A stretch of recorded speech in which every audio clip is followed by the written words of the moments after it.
مغلوں نے اپنے دور حکومت میں بہت ساری مسجدیں تعمیر کیں۔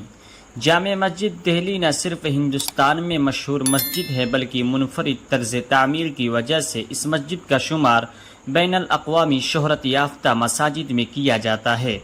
جامع مسجد دہلی کو مسجد جہاننما کے نام سے بھی یاد کیا جاتا ہے۔ جہاننما کا مطلب وہ جگہ ہے جہاں سے پورے جہان کا نظارہ کیا جا سکے۔ مسجد کا مینار اتنا اونچا ہے کہ جہاں سے پورے دلی کا نظارہ کیا جا سکتا ہے۔ یہ مسجد ملک کی دارالحکومت دہلی کے شاہجہاں آباد موجودہ چاندنی چوک نئی دہلی میں واقع ہے۔ اس مسجد کی تعمیر مغلوں کے 5ویں بادشاہ شاہ جہاں نے 1650 عیسوی میں شروع کروائی۔ مسجد کی تعمیر میں پورے 5 سال کا عرصہ لگا اور مسجد 1656 عیسوی میں مکمل ہوئی۔ مسجد کی تعمیر کے لیے دنیا بھر سے بہترین کاریگروں، خطاطوں، سنگ تراشوں اور اعلیٰ ترین ماہرین تعمیرات کو طلب کیا گیا اور ان کی خدمات سے استفادہ کیا گیا۔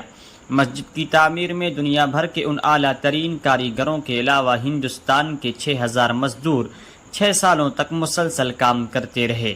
مسجد کی تعمیر کا سارا کام شاہ جہاں کے ایک وزیر سعید اللہ خان کی نگرانی میں ہوا۔ کہا جاتا ہے کہ ایک دن بادشاہ تک یہ شکایت پہنچائی گئی کہ مسجد کی تعمیر میں سست رفتاری کا مظاہرہ کیا جا رہا ہے۔ بادشاہ شاہ جہاں نے جب اپنے وزیر سعید اللہ خان کو اسی سلسلے میں طلب کیا تو سعید اللہ نے جواباً عرض کیا کہ مسجد کے اندرونی حصے کے فرش کے ہر پتھر پر قرآنی آیات پڑھ کر دم کیا جاتا ہے، اسی لیے وقت لگ رہا ہے۔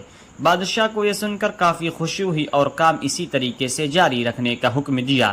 یاد رہے کہ اس مسجد کی تعمیر میں 10 لاکھ کا خرچہ آیا ہے۔ یہ اس زمانے کی بات ہے جب مستری کی یومیہ مزدوری 2 پیسہ تھی اور ایک مزدور کی یومیہ مزدوری 1 پیسہ تھی۔ اس بات سے بخوبی اندازہ لگایا جا سکتا ہے کہ اس مسجد کی تعمیر میں آج کے مطابق کتنا پیسہ لگا ہوگا۔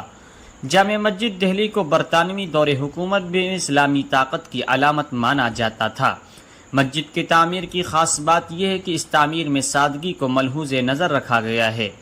مسجد کی تعمیر میں اس بات کا خیال رکھا گیا ہے کہ مسجد کا محراب لال قلعہ میں موجودہ تخت شاہی جس جگہ پر بادشاہ بیٹھتا تھا اس سے اونچا ہے۔